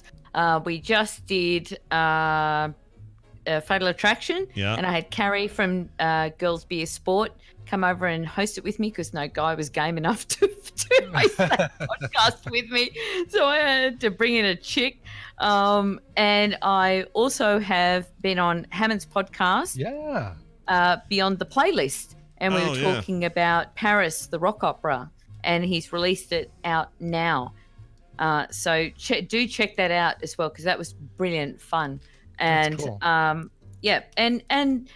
I was on America's Next Top Podcaster season 1, and America's Next Top Podcaster season 2 has started. Check all these people out. Check this competition out, because it's really worth it. Group of people. It is an amazing group of people, and it's worth checking out. Scott's a judge, Jury's a judge, and check these people out and really support them as well, because that's really important. It means a lot when you're going through this sort of competition. So do check out America's Top Podcaster. Nice. Look at And- that. America's Next Top Podcaster.com. Yeah, There just, you go. just posted the episode a couple days ago where we introduce all of the second season contestants, and I give them their first challenge. And later today, those 3 challenges will go up online. So Nice. Yep. you get to hear the first. Yeah, their it's first awesome. And also check out Epic Film Guys. I talk Napoleon Dynamite, and also who else did I do? Yeah, that'll do.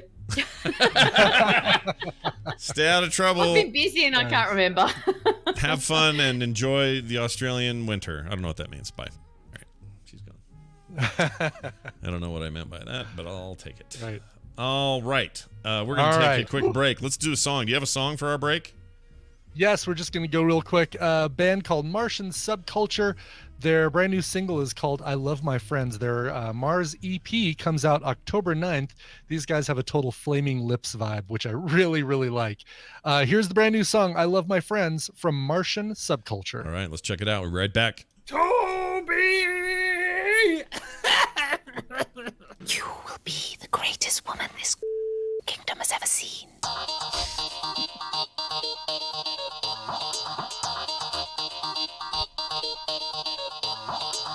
The Morning Stream. Sweep the leg.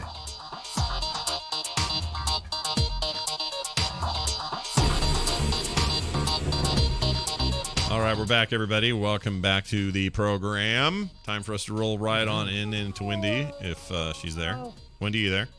Yeah, hi. Oh, hi. Was that you yawning because we're late? Sorry. No, I said hello really long, like I just elongated. Oh.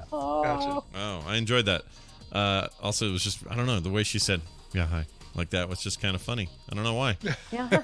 It's like this sound Brian made the other day. Check this out. Yeah. Hear that? Yeah. Oh, it's like a mouse Yeah. or a cat. I love it. Channing Kratz. I'm gonna play it all the time. Yeah. Hey, it's my sister Wendy. Sorry for the delay. We had a big, long trivia thing, and it went a little longer than we thought it would, but it's good to have you here as always. My sister Wendy comes on the show. She's an actual therapist, comes on Thursdays, helps people with real problems. This week, though, it's going to be a little funky because I shared something with her about a thing I do, and we're going to make a topic out of it. So here's yet God. we're going to make a topic out of my neurosis. That's probably not that. I don't know what you'd call this, Wendy, but it's something. Anyway, does that make sense to you? Are we good if I just tell the story and then you can tell me what's wrong with me? Yeah, just tell your little weirdness and All right. we'll talk about This is it. pretty weird. So here's the deal. Whenever I drive past, let's say I use gas station as the example because that's most often where this happens. But I'm driving past a gas station. I may have talked about this before in some side conversation on the show. I don't know.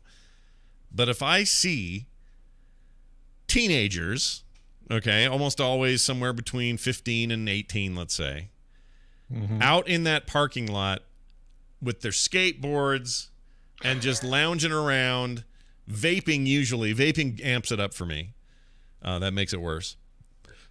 I have this, it's controllable, so I shouldn't say uncontrollable urge. But I have this urge that I have to kind of tamp down that makes me want to park my car, get out, and scare the crap out of them. And I don't know why I feel that way. It's not like they're doing anything to me directly. I'm just passing by. I'm not even at the gas station to be annoyed by them being in the way or something. It's just me being on the road, passing, seeing them, and going, oh, I just want to pull up and get out and go, come here, you little shithead, or something just to freak them out. Why is that happening? What is that?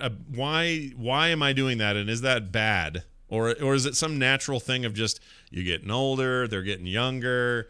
Because I'll tell you what, shake your fist at them as you drive by. You can. Because when I was 16, that would have been probably there with them. Yeah. I would Maybe have not been vaping, but certainly. I would have been the one that they all were bugging or teasing all the time because I wouldn't vape, but I would sure hang out at the gas station with them. Like I would have been part of the problem if this is even a problem when I was in my teen years. Yeah. My uncontrollable urge is to roll up the windows and lock the doors and drive just a little bit faster past the group of teenagers. I love it that you just be more scared. Exactly. See, and my response, okay, take the vaping out because that turns me into a mom lecturer. Yeah. But just like kids playing on skateboards and like hanging out, I have the urge to like, oh man, I wish I could go back and be fun again. Like I have it's a very different response, but it's like, oh, look how great. That's so great. That looks like so much fun. Yeah, look at the three of us having such different reactions. Yeah. Totally, so that's obviously going to be part of this conversation. Why the different reactions, but also part of it for me isn't that I'm actually mad. I'm not really mad. I just have this amped up sense of like, ooh, I'm gonna go freak somebody. Let's go get somebody. Let's go freak them out. Did some adult do that to you, like while you were hanging out with your friends in front of the 7-Eleven or something? No, I remember. I mean, the worst it ever got was that story I told about throwing an ice ball at that guy's car, and then he chased us into a church, and then stomped around that place and scared everybody to death. So there was that. That might be that. Yeah, that might be. We can't really dismiss that as being a PTSD precursor to this. And he roughed my friend up because he got stuck outside, and the rest of us were like hiding in little rooms and stuff. And so there's a certain adrenaline to it. Like there's a certain amount of like, I don't even. There's no end game for it. To me, it's just, hey, that kid's sitting there. I bet I could just scare the freaking Slurpee right out of him. I just want to walk. So it's like a power, like it's not like power in like your creepy levels, but just like there's something about the power of being the adult in that moment and like knowing you can scare, because you've been that mindset, you know what those kids are doing. Right. First of all, they don't think about adults. No. Everyone is 100 years old that isn't their age, and that, you are not on their radar. So We you are know, insignificant.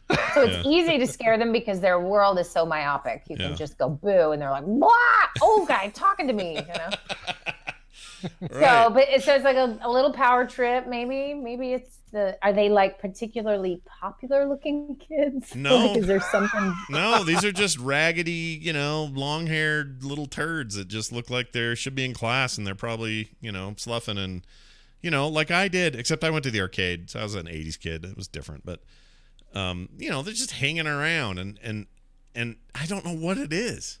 Like it really is, and it's compelling. Like there are points where I'm just like Kim, I'll be with Kim, and we'll like pull through a parking lot or something and see a bunch of this, and And she'll go, honey. Because she knows I get this way. And I go, just a little. Can I just roll down the window and like bark at one of them? Slowly veering into the parking lot, and she grabs the wheel. No. Yeah, like I just want to bark at one or startle one or even pretend like it's going to be scary, but then turn it into something innocuous, like go, hey kid, come here, and then have them go, what? And then go, do you know if this place carries the kind of the little tiny nibs, or do I have to get it in the long, the regular kind of like licorice style? Like, that's what I want to do. Nibs. And have him That's go. your candy question. I love nibs, dude. Nibs are so good. But anyway. Do you know where I can pick up the new Post Malone album? Yeah. No, that'd be Yeah, there's ways to make this even more. Yeah. Okay. All right. Anyway. Well, I don't know if anything's wrong with you. I think it's kind of funny. I do have, this is my version of this where well, okay, wait, let me ask you a question first. Do you think it's bad in any way? Like, are you kind of like, what's my problem? Or feel a little guilty that this seems so fun to you? Well, that a little bit, because what I realize is if I knew these kids, I would be the opposite. I would be like trying to help, mentor, spend time with, give advice. Oh, you need to, you trying to learn how to program for the web? Come on over. I'll show you the stuff that, I can show you on my computer or whatever. Like I would want to help them if I knew them.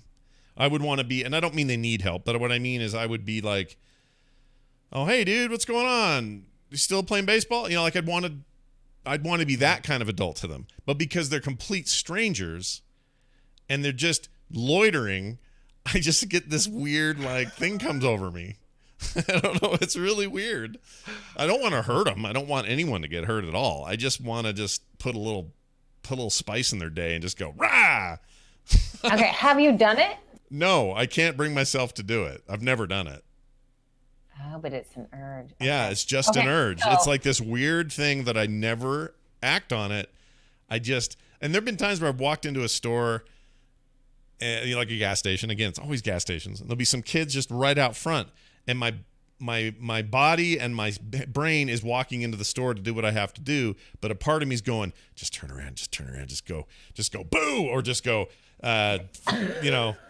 whatever. Something sucks, or, like just freak them out. But I don't. I never do it. So okay. There's that. So I have a version of this. I'm wondering if it's because we were both raised by aliens or something. But it's not that, but it's this. And I do feel bad about it. And I have done it once, though. This is my problem, is I have done it actually once. So I have two versions. One is if anyone walks near me with a tray of food, like this happened all the time in school because kids were walking by with trays of food. I mean, almost irresistible. I just want to knock that tray straight in the air. Just like flip, your hand right up through the bottom. And, it is not it has nothing to do with who's holding it. It doesn't matter. There's something about a tray being balanced on a kid's hands. I just want to. I never did that, but this is the one I did. That. I did do. Yeah. Is that I have this, and I'm a grown adult doing this. When kids are running around, and they're running past me, like at a barbecue or you're at a park, and they're just kind of zipping. I just want to put my foot out and trip them. And I did it once. And I felt terrible because this kid like biffed it. It's not a kid I knew. And right. I made it sound like it was a mistake, and I accidentally somehow moved. I mean, and everyone believed me because I'm the adult. I mean, is everyone losing all respect for me right now? Anyway, but it's what you're describing is everyone's inner. You got an inner Joker, and so do I. It's just this little inside thing. I got an inner fall down and make something funny, maybe. And so the urge is there. I resisted. I've never done it except for this one time I tripped a kid, and it has almost solved the problem. Like I don't. That's gone away. Are you saying if I scare some kids at the gas station, I can be free of this desire? I probably, because I think you'll realize, like, you'll see actual human response and go, oh, shoot, I did not actually mean to scare them that bad. Or they'll mock you and give you a wedgie, and you'll be like, you know, whatever. Or someone's going to witness it and call the cops and go, there's a psycho at the 7-Eleven. Get down here. You know? Yeah, because this is 2019, dude. Yeah. I mean, I can probably still get away with tripping kids at parties, but I feel like I got cured because this kid, he went flying. Okay, let me ask you. I mean, I'd want to do that too. Like, I don't think there's anything crazy about wanting to, you seeing somebody walk by with a tray full of food and wanting to flip it. Yeah. I mean, you say that, but child, Brian. You're not going to cause them injury. They'll be able to go get another tray full of food, and you'll both have a big laugh, and he'll be able to talk about it with his therapist. See, and we'd never do it. And this is why I bring up the inner Joker thing, and I mean the Batman Joker. We all have that dude in us who wants just to make some chaos. It's not about whether it's funny even. It's just about like. I think it's a lot less than, it's not quite the wanting to watch the world burn kind of thing. No, right? I mean, no. you can all agree that it's like, it's relatively harmless. Yeah, and we have somebody in the chat room who's saying he's never had an urge like this. So I'll give you another example of where it manifests for me. Sure. All right. When I find out a little kid that I do know, whether it's like family or some kid in the neighborhood's getting picked on, there's a kid with autism up the road who gets picked on at school in junior high. As soon as I heard that, I went, all right, let's go. We're going to the school. Let's get that other kid. Who is he? What does he look like? I'm going to scare the shit out of him. I can't wait for this. Like, that's another aspect of this. It's almost like that's my excuse. Like, an actual little evil kid picking on somebody with autism, I want to go kick his butt, but I'm not going to touch him. I'm going to go just scare him. I'm going to go to the school, and I'm going to go, hey! You've been picking on this, and I just want that kid to just be like forever terrified that I may show up again and catch him bullying somebody. Mm-hmm. Now, that's not my job. It's his parents' job. It's teachers who are there, all of that. But I get really, really, like, I don't know, it's hard to explain. I get really protective of people who can't protect themselves in that scenario. Not all of them are going to suddenly get tall and then no one picks on them anymore, which is what happened to me. But I got picked on plenty till I got tall. And so I just want to jump in and save that kid. But part of it is me wanting to just cause a little chaos. And make... So when Nick's a little kid, he comes to you and says, Dad, some guy, we were just hanging out in front of the gas station, and this guy runs up and tries to scare us, and then he just asks about Twizzlers. Where is he? I want to find him. Yeah, no, you're right. I would react probably that way to that guy, and I would say, get in the car, let's go. We're going down there right now. Right. So part of it is also, okay, so I have this theory, Wendy, and then you can shoot this down, or you can tell me I'm right, or you can tell me whatever. But I think part of this for me is we live in a world now where we're having to learn how to adjust to it, but we're not great at it yet, where a lot of chaotic things are happening and they're out of our control. So if you're following national politics, there's a lot of stuff happening. Millions of people have opinions. Everybody thinks they're right. Everybody thinks you're wrong. Everybody, all the time, constantly yelling at each other. But at the end of the day, there's really nothing I can do about it, right? I can't do anything about that. It's the same with like anything, climate crisis, a freaking storm hitting Florida. I can't do anything. I can worry about people I know there. I can check in on them. I can do a few things, but I can't really do anything to stop that storm. And I think that sometimes, because we live in this society where we're kind of pretty good at a lot of things, like we're eating better, or at least we have more options. There's more food than there's ever been. Even globally, there's still people certainly who are suffering. But if you look at it, the numbers, they're all up. Everything's up. And they have been. That's a continual rise. Humans are always sort of upward path, despite many drops and dips and stuff like that. Mm-hmm. Is part of this that we're just we evolved to be beings that were ready for a crisis, and then we could react. That crisis meaning there's a saber-toothed tiger at the cave door. I should fight it and survive. And some people did, some people didn't. But you needed to be ready for that saber-toothed tiger. Now, we don't really have the saber-toothed tiger. So instead of what we have now is me going, I don't know where to put all this pent-up stuff. There's a kid getting picked on. Show me where he is. Like, you know what I mean? Like, I feel like there's just needs to, like, we all need something we can do something about. An outlet. Yeah, I don't know. It's hard to explain. Is that all mumbo jumbo to the highest degree, or am I think it's probably related. I'm not sure how it's related to you scaring strange children, but I think it has it. I think you're not right. Like finding your justice cause, your self-righteous feeling, like that it's an empowering emotion, especially when we feel pretty powerless, right? But I would argue that there is a 16-year-old from Sweden who would say you can do more than you're doing. Yeah, no, it's definitely, I think just sort of the age of anxiety is, maybe it needs places to go and it doesn't always know where to go. And I think that's what drives a lot of people to do some of the cool stuff that they do. And I also think it causes a lot of people to sort of curl up in a ball and freak out. And so it's sort of managing the input of how many tigers you put at your door. Yeah. Like Twitter's a steady stream of putting a tiger at your door, I think, or can be. Maybe you reduce that a little bit and you get your butt out into the real world and do something with those fears could be really therapeutic. And it usually has to start small. I think, when problems are so big, there's literally no way to start. We freeze. Our brains will actually have a freeze response when something is just too big. And most of this is too big for us. And so you go out in the world and you find something very small, and it could be just an interaction with the person next to you. That is the small thing you start with, right? And it's just kindness or helping somebody or, whatever. That stuff's huge and it empowers you and you feel better. And so your need to, scare strangers, like your impulse with kids that that's kind of that impulse. This other thing, I think, is just your inner, I don't know if I'd say joker. I just think it's your imagination too. Like there's a bit of a predicting a future event by an action. It's like a little kid dropping their sippy cup and watching an adult pick it up, and they just do it and see how long this monkey will keep picking up my cup. Yeah. There's a bit of a social scientist in everyone, I think, or not everyone, but people with some curiosity and some creativity and too much free time. And so, you're maybe just interested in human reaction, and this is a strange place to do it. Right. Mine, I think, has more to do with violence.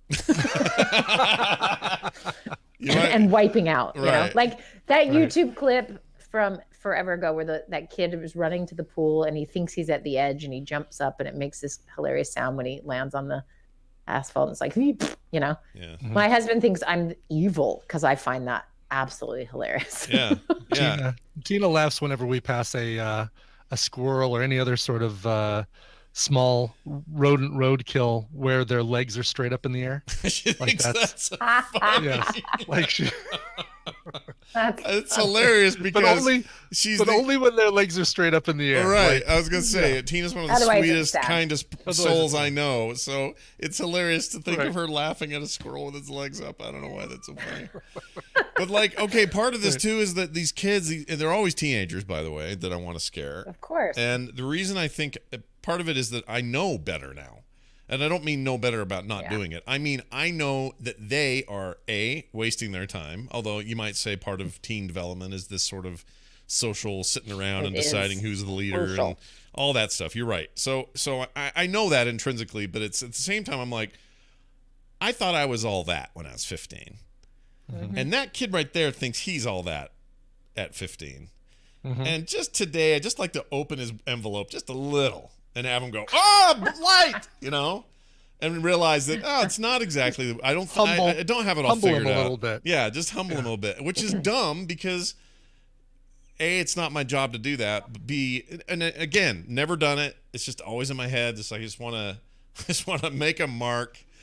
And I want him the 20 years from now look back, from his freaking law office and go, oh, man, I should tell you about that time that weirdo came up to me at the gas station and scared the crap out of me. Remember that? Ha, ha, ha. Anyway, you want him to be on the Moth Radio Hour and tell a story. Yeah. I want to be in my deathbed. Changed his perspective. Minding our own business. Yeah.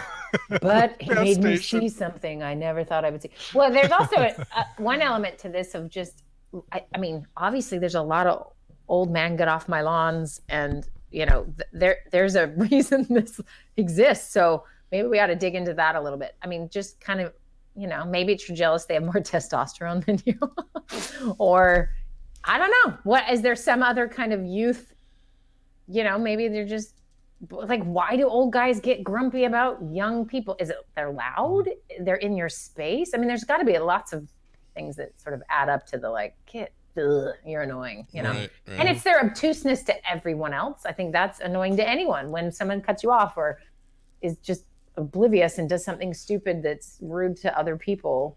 It's infuriating. But when teenagers are built to do that, they are, the world is just about 3 feet around them, and that's it. And so that could be part of it. Triggers that a bit of fairness stuff. Like, they're just annoyingly in our space. So the people that don't ignore this urge or do trip everybody just to see them fall, like, are constantly doing that sort of thing, figuratively or literally. That's a different kind of brain, right? Yes. Okay. We would call that maybe sociopathic. Yeah. And here's the thing to think about. And, if anyone thinks they're awesome and doing well and they're perfectly mentally healthy, I'm going to burst your bubble for a second. Every one of us has within us all of the things. And sometimes they show up in little micro ways. Like, for example, I want to trip a kid when he runs by. That's my sociopathic tendency in its small, very small form, right?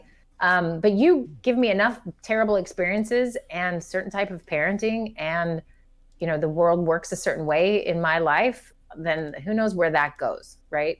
And not to say this explains all mental illness. It doesn't, of course. Sometimes it just happens and it's organic, and that's a biological thing.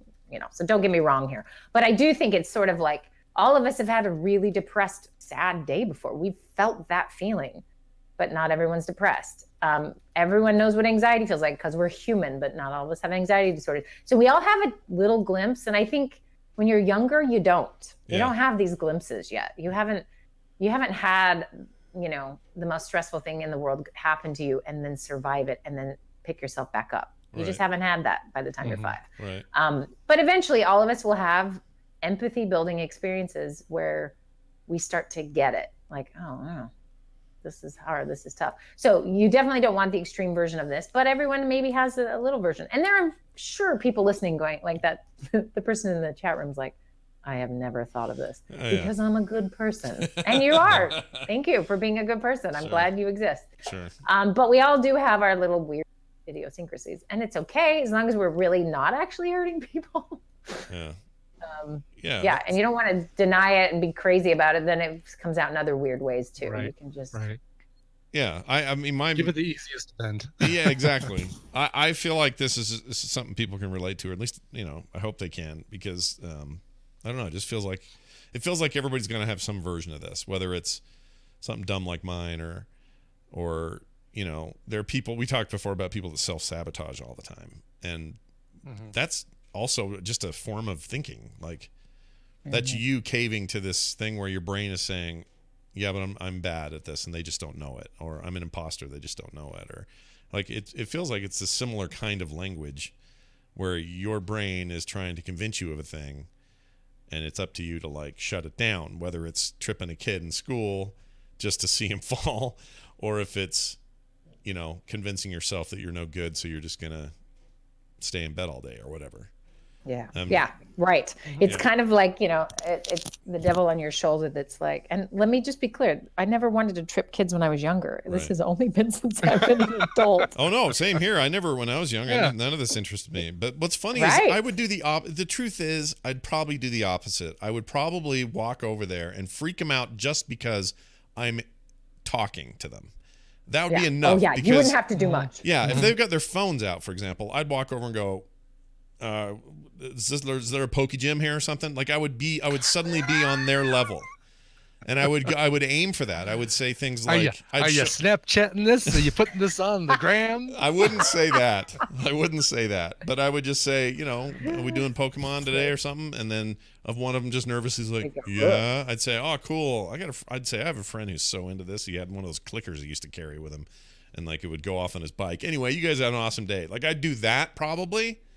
But it would accomplish a similar goal, which is change their perspective that day. Have them go, an adult, what? Talking to us, this never happens. Like, just a little jostle, And I guarantee you would walk in the store and they'd look at each other and go, oh my gosh, what a boomer. They wouldn't call me a boomer, would they? They don't know. No, they would. They don't know what a boomer is. Oh, yes, they do. Well, if they do, then I'm not. But we're Gen Xers. Then they should know what that is. Yeah. have you not heard? No one cares about Gen X. No one even notices we That's exist. why they called us that in the first place, is nobody cared about us. Exactly. I remember when the term got coined, everybody was like, "Oh, Gen X, that's the lost generation. They're X. They're nothing. They're X'd out." And now here it is haunting us again. It's fantastic. And they're like, "Hey, how about you just, pay for all of our Medicare as well as take care of the young children and the old people. Good luck, X." That's what's happening now. I'm not bitter. Well, X is going to give it to you, is what I'm saying. We're going to give it right back. Anyway, all right. Well, let this mull around in your heads, everybody who's heard it today, except J.C. Calhoun, who seems super annoyed with it and left. So I don't know what his deal is. Did he really rage quit the chat room? I don't know what his deal is lately. I don't think he likes me. It's okay. Just don't know what I did, but he took off. Not everyone has to like you, Scott. No, he definitely doesn't. But he kind of did he's like an old guy at a gas station. He just kind of ran in here, said a bunch of shit, and then took off. So I don't know what his deal was. But anyway. Maybe he was just giving you an example of the thing he wants to do. He's never done, and he gave you a taste. It might have been. So perfect time for that. Well done for the real world example. All right. I like these kind of topics because I think they're a lot of fun. And who knows what we'll do next week. But, Wendy, it's always good to talk to you. Have anything you'd like to pimp, press, or talk about before we go today? No, I just want to tell everyone to resist your urge to do naughty things and be nice to your neighbors. That's what I'm pimping today. Yeah. Well, I like that. And also, we used the bags you told us about. We used them the other day. They're great. They're perfect. They are, aren't they? So just like, I don't know. They even got raspberry. They got raspberry jam all up inside, and they just rinsed out. It was easy. It was awesome. Yeah. Yeah. And they're way cute. So Fort Keeps bags. People keep buying them. Yay for you. Fort Keeps bags. All right, Wendy, have a great week. Oh, she's Therapy Thursdays on Twitter. Speaking of saber-tooth tigers at the cave opening. I don't know what I'm saying. Right. But go use Twitter and follow Wendy. Wendy, have a fantastic week. We'll see you next time. Okay, bye. See you, Wendy. Oh, I don't know why. This is a big confession day about me wanting to scare teenage kids. It's not all the time, Brian. It's not like all the time I'm thinking about it. That's fine. That's fine. No, I get it. I mean, I relate to her talking about the flipping tray. Like, kid walks by with a tray. Anyone walks by with a tray. It doesn't even have to be a kid. I kind of have the urge to. Yeah. Just because it's so, like, I want it to be filmed in slow motion too. Like seeing the Pepsi slowly spinning with like a little trail of brown fuzzy or sparkly liquid coming out of it. And I mean, probably it's probably like what am I trying? I'm like, you see any movie? There's so many movies with these kinds of pratfalls in them. So that's why we want it. It's exactly. Yeah. Yep. We already lived that out in a certain collective fantasy. So this is all normal stuff. Keep telling myself that. All right. It's all perfectly normal. Yeah, it's all normal till someone gets their eye poked out. We're going to do a mashup. It's apparently a bonus mashup that was put in here called Ibbot Goes Full Aussie. So you know what this is going to be. Well done, Jamie. Here it is. We'll play it. Enjoy. Oh, she's a nice bird. I met a nice bird over the weekend. Look at that nice bird over there. I think you've gone full Australian, but that's fine. John, and your bird can sing. This is my chair, don't you sit in it? I'll throw a phone at you. Oh, I'm a big player of StarCraft. I'm going to teach you how to play. Oi. I've actually got 2 computers set up so I can play co-op. Does he have an accent? Is he talking like this? No. Here's your news about Bitcoin. We were fishing for mangrove jacks on Friday. What the hell are those? Mangrove jacks. They're fish about the size of a VW microbus. I'm going to look and them they'll up. kill you with their eyes if you look at them. Looks like she's got some nice round teeth. Her teeth are really firm. Better get a bucket. I'ma throw up. One seal swims right next to us, having an octopus in his mouth. Pops right up off the surface next to us and then tries to chew up the leg, but ended up slapping our face. I love that he's... I know, and even then I veered off into some weird Irish pirate. Yeah. Irish pirate. That's a great band name. This is very realistic. I recognize a blow-up doll. This one's definitely from one of the higher-end manufacturers. Dumbo's just as it's. Just as it's. Make a nice ganache, and I'm gonna spread it all over my Victorian twist. Jim, I'm not going to go out in the forest where you got all those poisonous jackrabbits. I drove by the Abbeys there in downtown Adelaide, and they had a sign outside that said, we have the meats. I felt like it was a deliberate slam at me because I'm a vegan. Bruce sounds like a gay person's name. Yeah, you know what I do for a living? I pick up the penguins that fall over while they're looking at planes flying over. Well, I'm Australian, but I work at a zoo in the UK. Those are my favorite ones where it was clearly meant to be UK, and then you would just drop into it. I slip it. You would just go southwest, whether you wanted to or not, or southeast, I guess. That's hilarious. Oh, my God. Well done. Thank you, Jamie. Well done, Jamie. Well done. All right, that's it for the show. Thank you all for joining us. We're out of here, but before we go, a periodic reminder that your support at patreon.com/TMS is all the difference for us. Be a supporter and head on over there today, patreon.com/TMS. If you're trying to email us, that's easy, themorningstream@gmail.com. If you're trying to find us on Twitter, that's easy, Coverville, Scott Johnson, and Morning Stream. And finally, if you're looking for everything else, head on over to frogpants.com/TMS. And give our friend Jamie a follow for those great mashups. He's at TMS Mashups on Twitter as well. All right, that's going to do it. Brian, do you have a go-away song? I have a go-away song and a cat. I'm putting the cat down. Oh. The go-away song comes from Quentin from Centennial, Colorado, who writes, "Hello, Sauvignon and Blanc. I've messed up song requests twice now, and hopefully third time's the charm. I've been listening to your show for nearly a year and a half now, and it's definitely gotten me through some good and bad times, from a new job to a layoff 6 months later, and from a 6-month contract that lasted 9 months to a full-time employment offer. I start my current job as a full-time employee rather than a contractor on September 23rd. Kat is standing on the keyboard, and it's typing JJJJJJJJJ. Nice. Let's see. Current job is a full... Oh, here we go. And from a 6-month contract that lasted 9 months to a full-time employment offer. I start my current job as a full-time employee rather than a contractor on September 23rd. In celebration, or whenever you can fit it in, my request is simple. Ska! Coverville's choice. Love the show, though. Signed, Quentin." All right. Well, I mentioned this yesterday, but today is the 50th anniversary of the release of the Beatles' Abbey Road album. And as such, I figured this would be a good combo. It's ska. It's by a band called Ringo Ska, and it's a ska cover of a song from Abbey Road. You just can't go wrong. You just can't go wrong with any of this stuff. No. This is the song Because, which is presented here as a ska instrumental, even though in the original version you can't really call it a cappella because there are keyboards behind it, but it's the really beautifully harmonized Beatles song from Abbey Road. This is from the album Beatles Kahitoporat from Ringo Ska from 2009. Here it is, Because. Ringo Starr. All right, there you go. Hey, before we go, a quick programming note. Tomorrow's PM is on the bubble currently. I'm waiting to hear back on a thing, and if it happens, there won't be one. If it doesn't happen, there will be one. So just keep your eye on Twitter and stuff. We'll let you know. I'll ping Jeannie and some others when I know for sure what's going on. But we'll let you know. That's going to do it. We'll either see you then, and if not, then Monday. And, of course, there's Film Sack this weekend, The Instance tomorrow, lots and lots of programming. So check it out, and goodbye. This show is part of the Frog Pants Network. Frog Pants Network. Get more shows like this at frogpants.com. Your butt's soft. Oh. Tom Merritt's sex He time. knows. Tom knows. Yeah. Tom's sex time. Always knows. Sex time with Tom.